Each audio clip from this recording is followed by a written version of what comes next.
aspettando i pronostici della classifica del 2019 di Napuriello. C'è pure il Ciucciariello e speriamo che non vinca ancora Juve a Ruttuca, che non vinca ancora Juve perché a Rutto che non vince ancora Juve, se no ce ne andiamo tu campionato. Buonasera a tutti, da Napoliello 87 e Ciucciariello. Allora vi do i pronostici della classifica di Serie A finale 2019-2020. Allora, prima di partire con la classifica, volevo dirvi che le cose possono cambiare in base agli acquisti che ci sono. Il calciomercato non è finito. Io vi do la classifica attuale, come arriveranno le squadre, poi ci può stare qualche cambiamento in base al calciomercato, a chi arriva.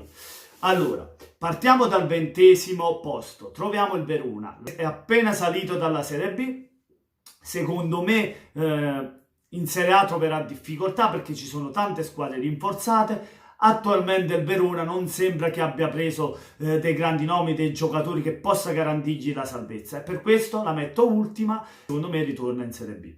Al 19° posto troviamo il Lecce.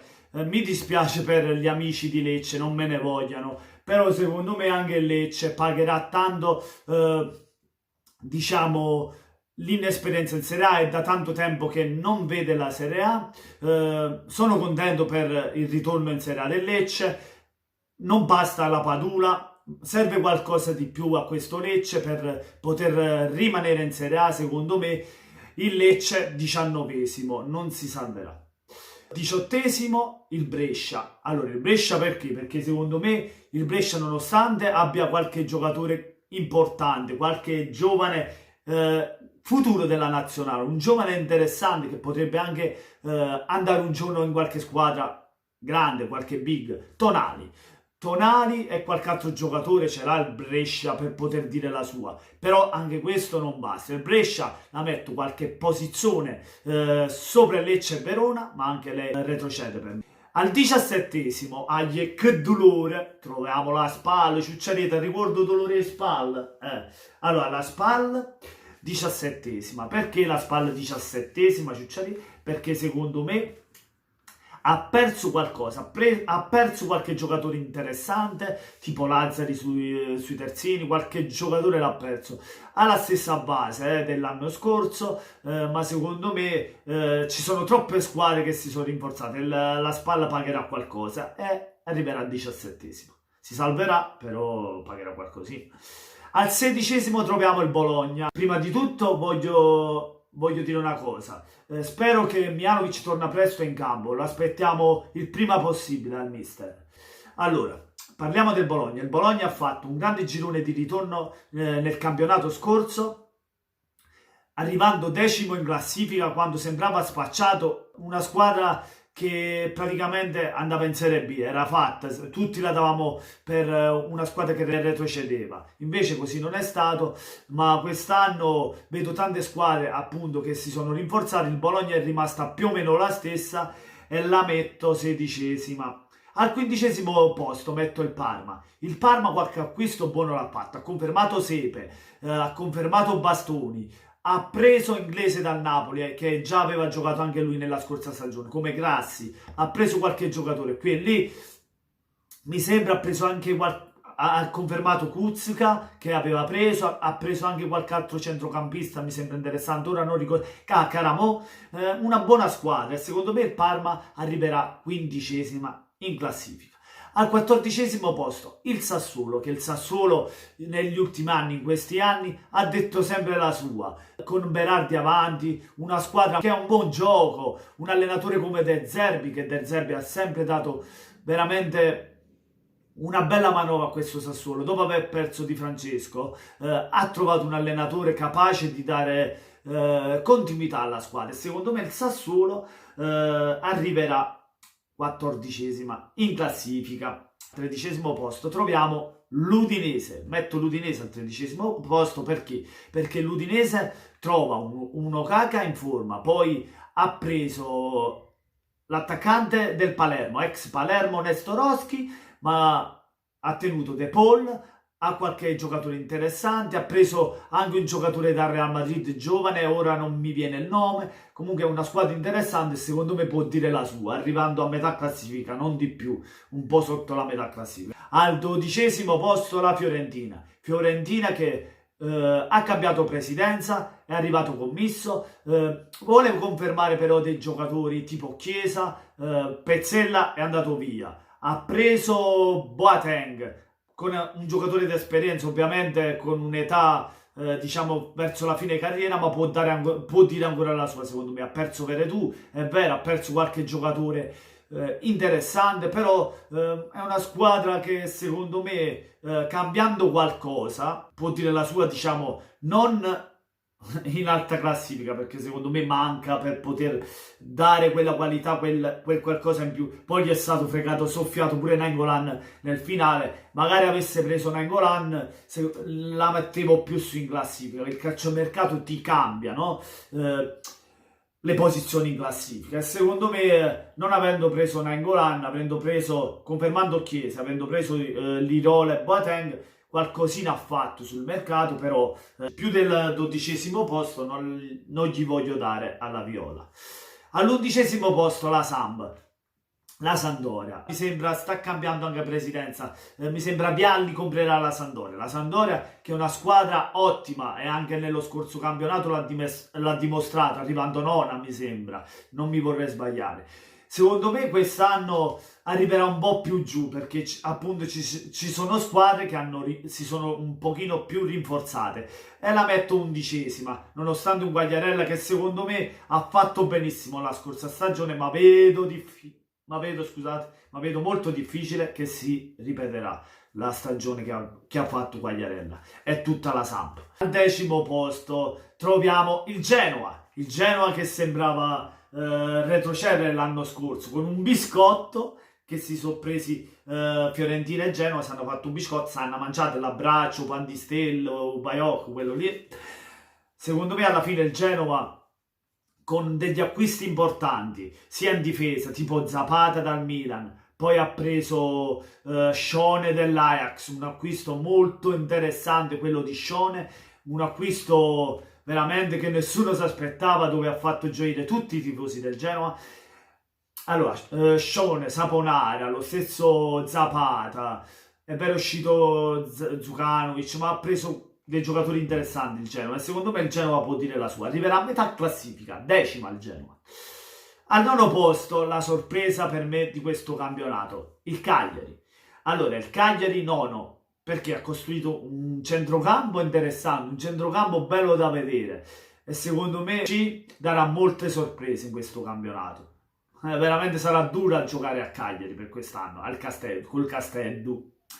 Allora, Nainggolan, Nandez in dirittura d'arrivo e Rogue, avendo anche Castro e Birsa. E che pacchetto centrocampisti che c'è il Cagliari, niente male, dal portiere Cragno. Secondo me ha perso qualcosa nella fase difensiva, partendo Padoin, Serna, ha perso qualcosina. Dal centrocampo in avanti a Gioa Pedro, Pavoletti, il Cagliari è una squadra molto interessante da vedere, secondo me arriverà nona in classifica, ci sorprenderà. All'8° posto la Dea, l'Atalanta, non me ne vogliono i bergamaschi, ma secondo me più dell'8° posto l'Atalanta non andrà. Perché dico che l'Atalanta non andrà in Europa? Allora, perché secondo me faticherà tanto, perché avendo le 3 competizioni, Coppa Italia e campionato, ma quella più dura è la Champions League, dove si ammazzerà tanto e si faticherà tanto l'Atalanta. Perché dico questo? È vero che ha preso Malioski, ha preso Muriel, però Muriel, ricordiamo, un giocatore sì forte, però a volte c'ha dei cali fisici, c'ha degli acciacchi, c'ha degli infortuni. Io auguro di no per i bergamaschi, però la vedo dura quest'anno, nonostante abbia tenuto tutti i giocatori. È partito un difensore importante come Mancini lì dietro, Mettiamo questo in preventivo, perché è partito un difensore, il difensore più forte che ci avevano dietro. Quest'anno faticherà, secondo me farà una buona Champions League, non so dove può arrivare, mi auguro più lontano possibile, ma secondo me non arriverà, non ce la farà quest'anno a ripetersi, e arriverà 8ª in classifica.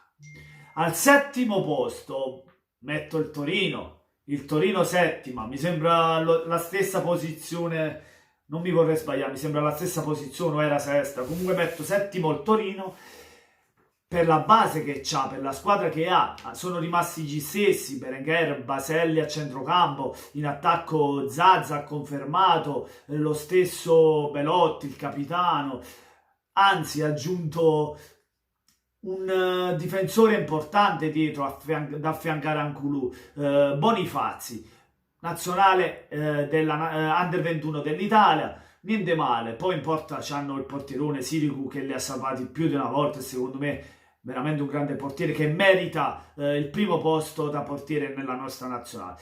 Il Torino può dire la sua e secondo me arriverà settima e rischia anche il sesto posto se farà qualche acquisto, però secondo me è settima. Al sesto posto la Lazio. Allora, secondo me la Lazio quest'anno farà meglio dell'anno scorso. Non è stato così nell'anno scorso perché la Lazio dopo aver vinto la Coppa Italia ha mollato un po' il campionato. Secondo me quest'anno non gliela voglio gufare, ma secondo me non vincerà di nuovo la Coppa Italia la Lazio. E farà meglio in campionato. È vero, c'ha l'Europa League anche lei come il Torino e come la stessa Roma. Però la Lazio secondo me farà un bel campionato. Se poi resta Milinkovic-Savic con Vavro che ha preso in difesa da affiancare ad Acerbi, il centrocampo ha preso Lazzari, un terzino che gli mancava dopo la partenza di Romulo, ha preso un terzino interessante, in cui c'era anche il nostro Napoli su Lazzari. Non male, diciamo, la Lazio. Anche con Immobile, se resta Caseto, sarebbe importante per la Lazio e la metto sesta in classifica. Vedo la Lazio sesta. Al quinto posto vedo il Milan. Secondo me, mi dispiace dirlo anche per il mio amico Zoccolo Duro, che saluto. Mi dispiace dirtelo, ma anche quest'anno non ce la fate, nonostante avete preso degli ottimi giocatori come Krunic, Benasser, un nazionale algerino, ha vinto anche la Coppa d'Africa con l'Algeria, però non basta per il Milan. Anche Teo Hernandez come terzino hanno preso, non basta però questo secondo me per fargli fare Leao, ma non basta per fargli fare il salto di qualità per andare in Champions League. Secondo me ci vuole un colpaccio tipo alla Modric, però quello te lo può solo sognare e secondo me non ce la fa. Arriverà quinta. Al quarto posto saranno tutti contenti, sentite, si gratteranno anche un poco. La Roma. Al quarto posto metto la Roma in Champions League. Allora, perché la Roma? Perché secondo me, nonostante ha perso Manolas e a rischio di perdere anche Dzeko, però secondo me la Roma troverà il sostituto giusto, ne sono sicuro. Allora, in difesa ha preso Mancini, il difensore dell'Atalanta, quello più, secondo me, più forte che aveva l'Atalanta in difesa, e ha fatto un ottimo acquisto, però manca qualcosa da affiancare a Mancini. Io non mi fido di Fazio, io affiancherei Alderweireld se dovesse arrivare. Attualmente la metto comunque quarta perché ha preso Mancini, ha preso Veretù, è arrivato Diawara, Spinazzola sui terzini. Un'ottima Roma, secondo me questa Roma può dire la sua e arriverà in zona Champions League al quarto posto. Al terzo posto non me ne vogliono l'interisti, Sacci che ha cominciato, ma che mi mette sempre una palla avanti, così è arrivato Conte, noi siamo forti, noi siamo l'Inter. Calmi, state calmi. Allora, perché? Perché l'Inter, prima di tutto, secondo me, ha perso un pezzo importante come Nainggolan. È vero, ha preso Barella, che è più giovane e ha più voglia di fare. Ovviamente è un giocatore che si dovrà mettere in mostra, cioè, andando all'Inter dovrà dare il meglio di sé, no? E secondo me hanno fatto un grandissimo acquisto Barella, a me piace tantissimo, però ci vuole un top player vicino a Barella, ovvero Milinkovic-Savic che cercava l'Inter. Se non dovesse arrivare un top player vicino, che attualmente non c'è, vicino a Barella, Lukaku dovrebbe arrivare, come così forse anche Dzeko. Se Lukaku arriva, fa quel salto di qualità, anche in difesa l'ha fatto con Godin, poi c'ha De Vrij e Skriniar, c'è una grande difesa, però manca sempre qualcosa a centrocampo per poter, secondo me, sorpassare il mio Napoli. E per questo la metto terza. Secondo, il mio Napoli. Perché metto il Napoli al secondo posto? Allora, perché il Napoli parte da una base che già ha negli ultimi anni, mentre l'Inter e la Juve diciamo partono da un allenatore nuovo, da un nuovo modulo di formazione, e il Napoli no, già è combatto, già ha la stessa squadra, ha la formazione, ha qualche innesto nuovo tipo Manolas al posto di Albiol, che secondo me ha migliorato anche di più la difesa. Elmas, abbiamo aggiunto pedine importanti, secondo me ci siamo già migliorati rispetto all'anno scorso. E possiamo dire la nostra, se veramente dovesse arrivare uno come Ames e una punta alla Icardi o alla Ibrahimovic, oppure Lozano che può fare sia esterno che punta, secondo me il Napoli può dar noia alla Juve fino alla fine. Non dico che la parola là, però possiamo dargli noia. Però ora come ora la Juventus è un miraggio, è difficile purtroppo di stargli dietro attualmente, però se arrivano due acquisti possiamo dire no, e spero che la Juve cacchia da perdere sto campionato prima o poi. Ciucciare, fammi tu o cornicella togli acqua, a me lo tocca, perché devono perdere i Juventini sto campionato, non potremmo più, avete capito? Perdito il campionato, facete la stessa cosa della Champions League. Al primo posto due palle a Juventus, un'altra volta. Secondo me vincerà ancora la Juventus, sì, vincerà ancora la Juventus, ma non se ne può più, non se ne può più. Spero di sbagliarmi, nonostante secondo me si sia indebolita sui terzini, vendendo Spinazzola e Cancelo per Danilo o Yogurt e quell'altro, Pellegrino, sì. Cioè, secondo me ha perso qualcosa lì sui terzini, perché non sono a livello di quei due che ha venduto, diciamo Cancelo e Spinazzola, che davano più velocità sugli esterni, saltavano l'uomo, secondo me avevano qualcosa in più. A centrocampo, Rabiot e Ramsey, due acquistoni a parametro zero, come sempre la Juve ci sa fare sui parametri zero. Allora, Rabiot però secondo me non è un giocatore che può fare il titolare, secondo me è un giocatore una buona riserva, un'ottima riserva. Ramsey a me mi fa impazzire, è un giocatore fortissimo, forte, però c'è il problema di infortunarsi spesso. Io non gli auguro niente, però auguro a Sarri di fare una stagione e merda, e pure tutta la Juventus, e spero che arriverà ovviamente seconda, terza, e al primo posto sapete chi voglio io, voglio na. Avete capito? Speravo che questa stagione sarà fallimentare, ma purtroppo dico la Juventus perché attualmente è la squadra da battere. Dopo 8 scudetti di fila potrebbe vincere anche il nono. Speriamo che no, fammi fare una rattata, ciucciare, niente. Fatemi sapere i vostri pronostici finali della classifica 2019-2020 nei commenti. Lasciate un bel like se vi è piaciuto il video, ma soprattutto venite sotto il video e iscrivetevi al canale di Napoliello87. Buona serata a tutti amici da Napoliello87 e forza Napalese!